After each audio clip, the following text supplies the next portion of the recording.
할렐루야. 우리나라 역사를 보면 고난의 역사입니다. 눈물의 역사라고 해도 과언이 아닙니다. 특히 우리 외세의 침략을 너무 많이 받았고 그때마다 눈물을 흘리며 정말 이 조국을 위해서 헌신한 분들이 있었기에 오늘의 대한민국이 건재합니다. 이거 우리가 간과해서는 안 됩니다. 그냥 아무렇게나 주어진 게 아닙니다. 특히 우리 오늘날 젊은 세대, 다음 세대들, 우리 청년들, 청소년들 주의 깊게 들으셔야 됩니다. 우리가 살아가는 삶의 자리에서 정말로 기쁨으로 늘 즐겁게 살기를 원하지만 눈물 흘리며 살기를 원하는 사람은 아무도 없습니다. 그럼에도 불구하고 눈물 흘릴 일들이 살아보면 자주 있음을 발견하게 되죠. 또한 우리가 정말로 흘려야 될 눈물은 흘리지 못하고 흘리지 않아도 될 눈물을 흘리는 경우들도 없지 않아 있습니다. 오늘은 나라를 위한 기도주일입니다. 정말 우리가 이 나라를 위해서 무엇을 해야 될 것인가 하는 것을 좀 깊이 오늘 주신 말씀을 통해서 하나님의 음성을 들을 수 있기를 축원합니다. 우리나라 역사 여러분들 중고등학교, 대학교 다니면서 교양 과목으로 기초 과목으로 역사 공부를 다 하셨습니다. 그러나 공부할 때는 시험 문제 답 맞추기 급급해서 별로 의미도 없이 그냥 못 느끼고 그냥 암송하는 것에서 머무는 공부가 대부분입니다. 그런데 우리 역사를 조금만 깊이 헤아려 보면 정말 눈물을 흘리지 아니할 수 없고 그 나라 없이 아픔을 겪고 나라가 약소국가가 되어져서 큰 나라의 지배를 받거나 침략을 받았을 때에 얼마나 비참한가 하는 것이 우리 곳곳에 기록으로 남겨져 있습니다. 여러분 잘 아시는 대로 이순신 장군이 임진왜란때 쓴 난중일기 1594년 1월 20일자에 이렇게 기록됩니다. 살을 에이듯이 추운 날이다. 옷없는 병졸들이 움츠리고 앉아 떨고 있다. 군량은 바닥났다. 군량은 오지 않았다. 뿐만 아니고요, 우리 서예 유성룡 선생이 쓴 징비록에 보면 이런 내용이 있습니다. 부자가 서로 잡아먹고, 여기 부자는 아버지와 자식을 말합니다. 부자지간. 그런데 부자가 서로 잡아먹고 부부가 서로 잡아먹었다. 뼈다귀를 길에 내버렸다 라고 기록하고 있습니다. 또한 이런 내용이 있습니다. 굶어 죽은 송장이 길에 널렸다. 한 사람이 쓰러지면 백성들이 덤벼들어 그 살을 뜯어먹었다. 뜯어먹은 자들도 머지않아 죽었다. 이 내용은 우리 임진왜란 때 남원의 의병장이었던 조경남 선생이 1582년 12월부터 약 28년 동안 1610년까지 쓴 난중잡록이라고 하는 것이 있는데 거기에 나오는 내용입니다. 한 내용을 더 소개하면 이렇습니다.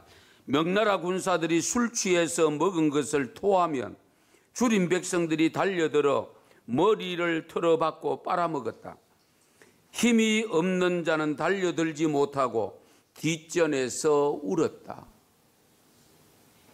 난중잡록에 기록된 내용. 이런 일은 추호도 없어야 되지 않겠습니까? 임진왜란 무렵에 우리 조선 백성들의 참상은 땅 위에 지옥을 연상케 하는 기록으로 남아있는 내용들입니다. 우리 이스라엘 역사를 보면 우리 대한민국의 역사와 상통하는 부분이 꽤나 많이 있습니다.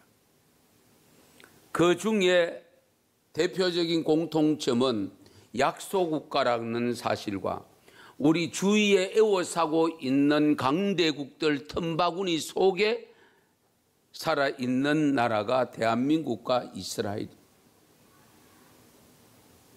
그런데 우리가 구약 성경을 읽어보면 이스라엘 백성들은 전적으로 하나님의 사로잡힌 백성으로서 하나님의 말씀을 얼마나 순종하느냐 불순종하느냐에 따라서 형편이 달라졌던 것을 여러분들은 기억하실 겁니다.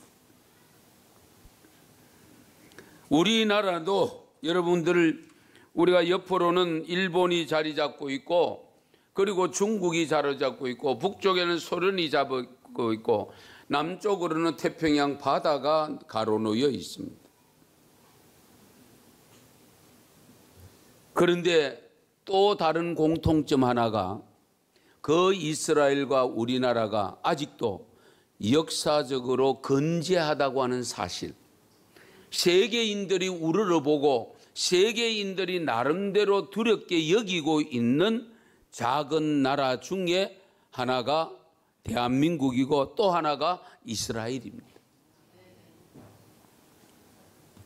오늘 읽은 예레미야 예가는 예레미야 선지자가 예레미야서를 기록하고 이어서 쓴 기록인데 왜 애가라고 붙였느냐? 애자가 설퍼레자입니다. 당시에 예루살렘 조국을 바라보는 예레미야 선지자의 마음에 울지 않으면 눈물이 없이는 참상을 참아 보기가 어려워서 쓴 내용이 이 예레미야 애가입니다. 결론적으로 말씀드리면 무엇 때문에 울었느냐? 여러분 잘 아시는 대로 주전 586년에 유다가 망합니다. 그 망한 예루살렘의 모습을 보고 울면서 기록한 것이 예레미야서와 예레미야 애가서입니다. 그래서 오늘 본문 1절을 보시면 슬프다 이 성이여. 여기 이 성은 어떤 성이냐? 예루살렘 성을 말합니다. 그 왜 슬프냐? 왜 눈물을 흘릴 수밖에 없는 슬픈 지금 성이 되고 말았느냐?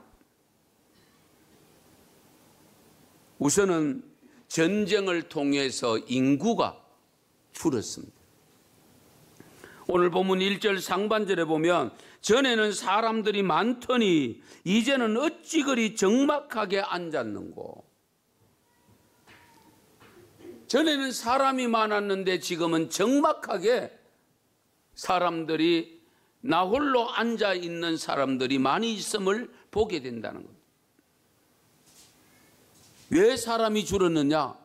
전쟁을 통해서 사상자가 많았고 그 다음에 나머지 또 다르게 포로로 잡혀가는 사람들도 많았기 때문에 예루살렘 성이 마치 텅 빈 것처럼 되었다는 거예요. 그래서 5절 하반절 말씀에도 보면 어린 자녀들이 대적에게 사로잡혔도다 라고 기록을 했고요. 그리고 6절 하반절에도 보면 그의 지도자들은 꼴을 찾지 못한 사슴들처럼 뒤쫓는 자 앞에서 힘없이 달아났도다. 도망 다니는데 붙잡히면 죽거나 아니면 붙잡혀 포로로 잡혀가거나 그랬습니다. 그리고 7절 말씀을 보세요. 예루살렘이 환난과 유리하는 고통을 당하는 날에 옛날의 모든 즐거움을 기억하였으며 그의 백성이 대적의 손에 넘어졌으나 그를 돕는 자가 없었고 대적들은 그의 멸망을 비웃는도다. 그러니까 지금 대적들이 와서 블레셋이 와서 공격을 하고 사람을 죽여도 도와줄 사람이 없고 그리고 도망가는 거 보고 저 얼마나 몇 자국이나 갈까 그리고 비웃고 앉아 있습니다. 단순히 인구가 준 것은 그렇다 할지라도 또 다른 큰 문제가 뭐냐? 4절을 보실까요? 오늘 본문 4절 우리 한번 같이 읽도록 하겠습니다. 시온의 도로들이 절파하며 절기를 지키러 나아가는 사람이 없음이로다. 모든 성문들이 적막하며 제사장들이 탄식하며 처녀들이 근심하며 시온도 곤고를 받았도다. 아멘. 이 시온의 도로는 예루살렘으로 올라가는 도로입니다. 예루살렘 성전으로 올라가는 길인데 절기를 지키러 나아가는 자가 없다라고 있습니다. 오늘날 용어로 말하면 예배 드리러 올라가는 사람이 없었다, 그 말씀입니다. 예배를 드리러 올라가는 사람이 없다, 제사 드리러 올라가는 사람이 없다 하는 것은 당시에 제사는 남자들이 드렸습니다. 그런 의미에서는 남자들이 없다, 그 말씀. 그래서 그 4절 말씀에 보면 처녀들이 근심하며, 왜 근심하냐?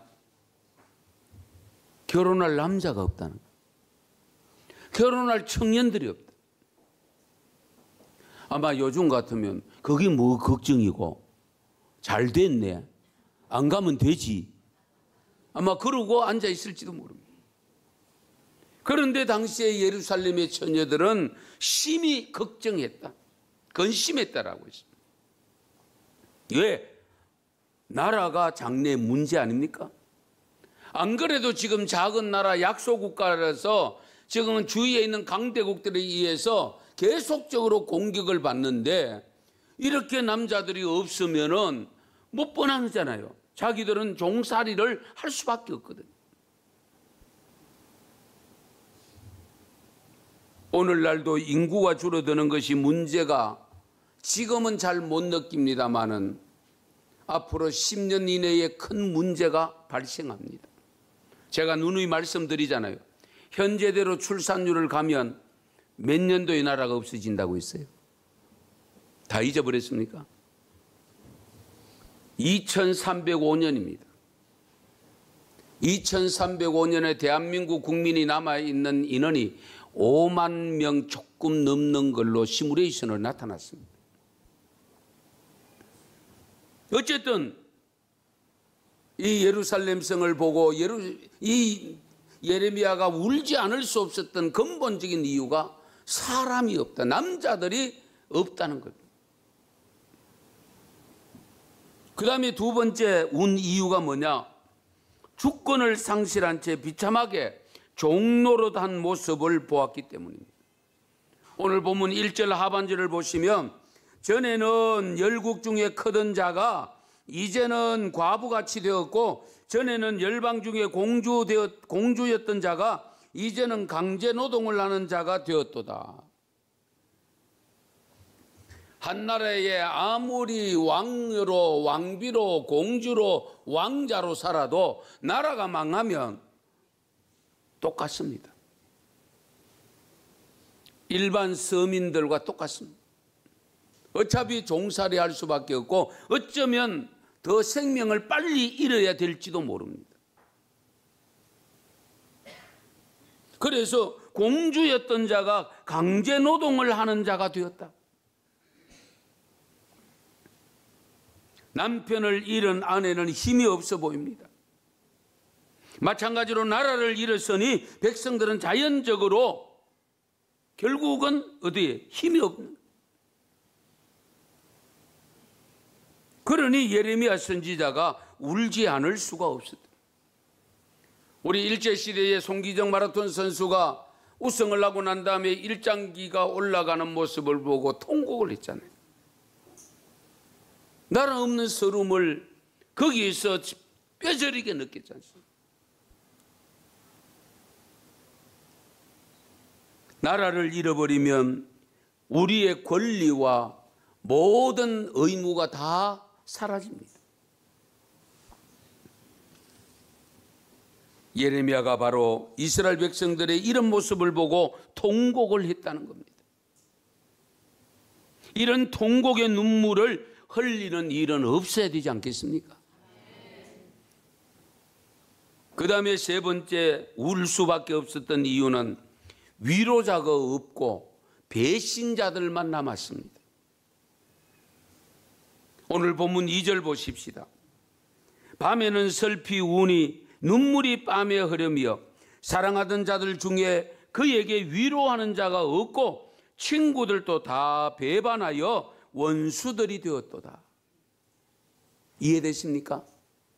우리나라도 아직도 친일 잔재가 남아 있어서 친일파, 당시에 같은 민족이면서도 국민이면서도 일본의 앞잡이 노릇한 친일파들이 있었지 않습니까? 마찬가지로 지금 예루살렘에도 이와 같은 현상들이 발생한 것을 예레미야 선지자가 목격을 한 겁니다. 얼마나 가슴 아픈 일입니까? 왜? 같은 동족끼리 치고받아야 되니까.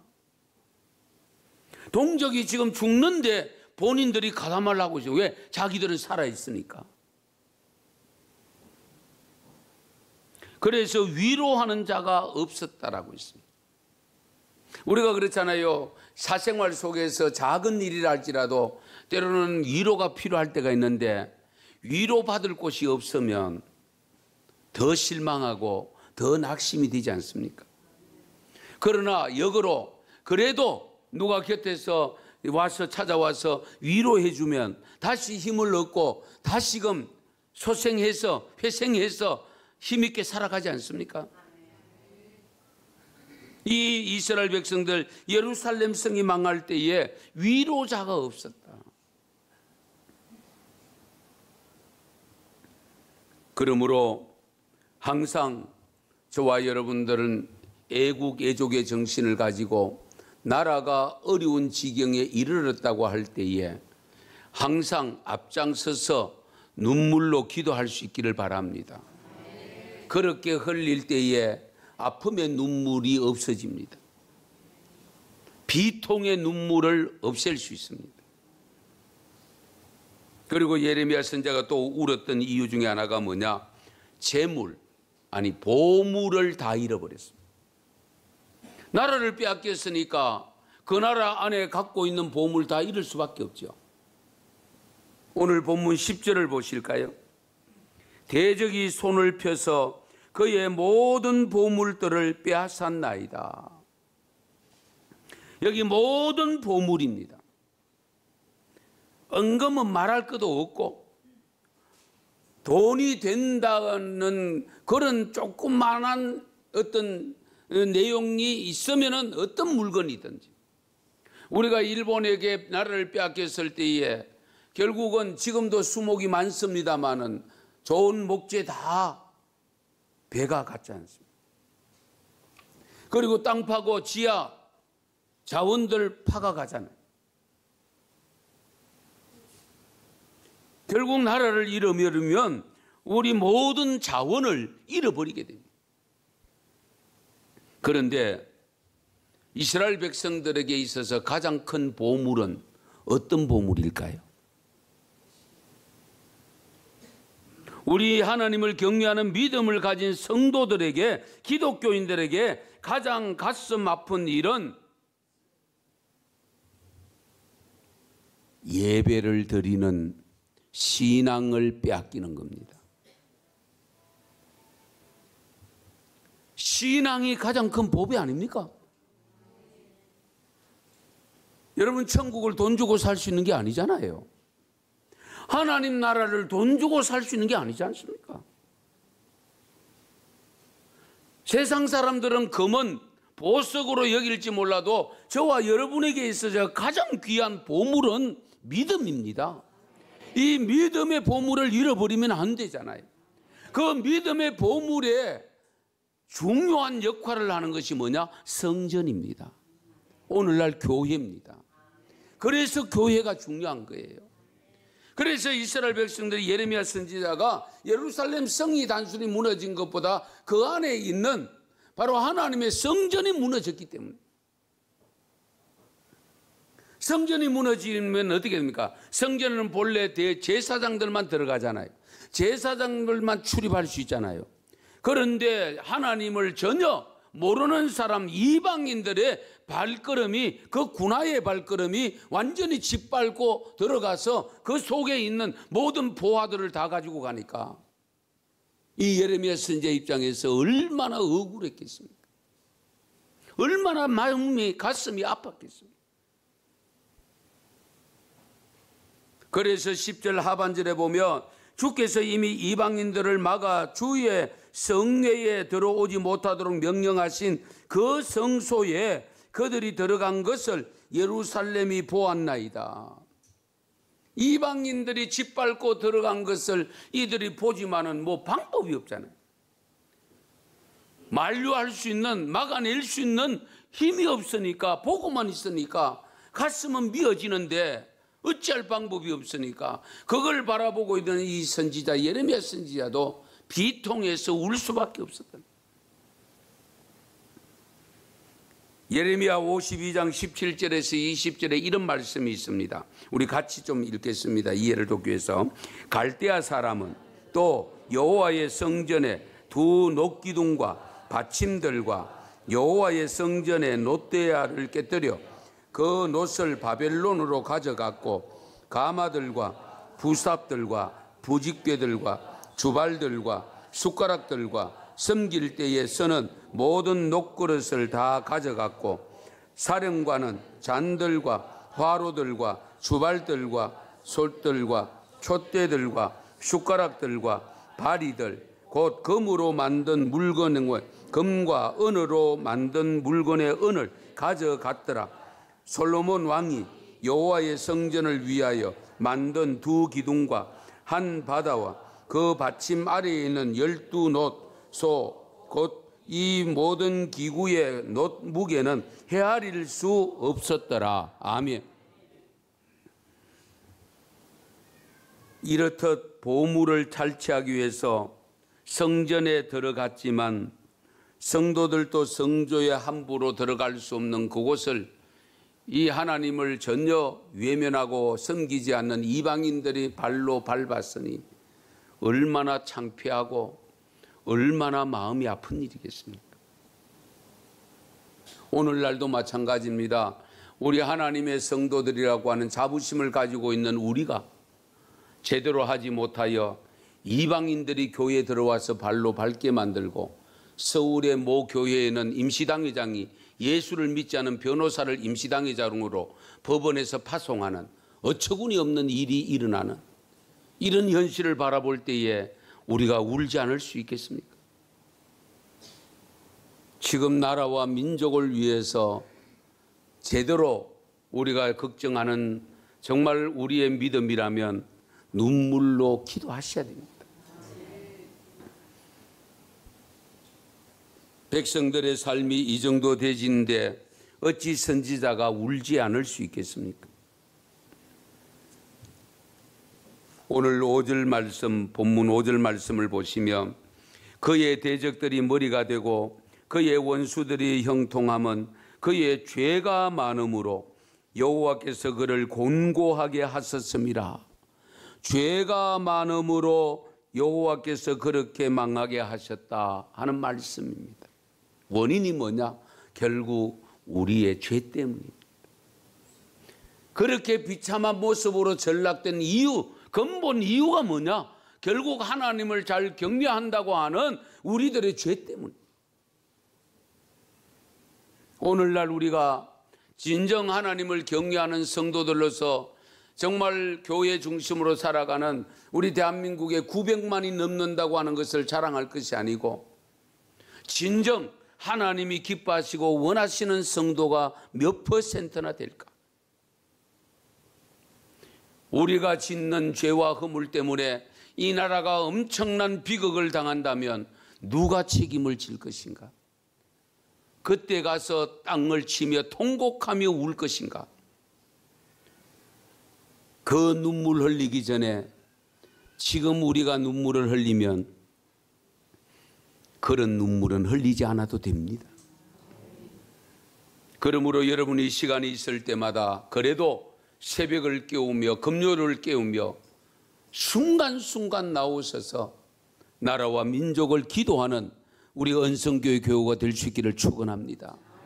다른 교회 자꾸 이야기하지 마시고 우리가 알았으면 우리가 잘해야 되지. 남들 자꾸 비교할 거 없고요. 남들 자꾸 이야기할 거 없습니다. 하나님이 어떻게 부어주시는가를 하나님의 복을 헤아릴 줄 아는 지혜 있는 우리 은성교회 교회가 될 수 있기를 축원합니다.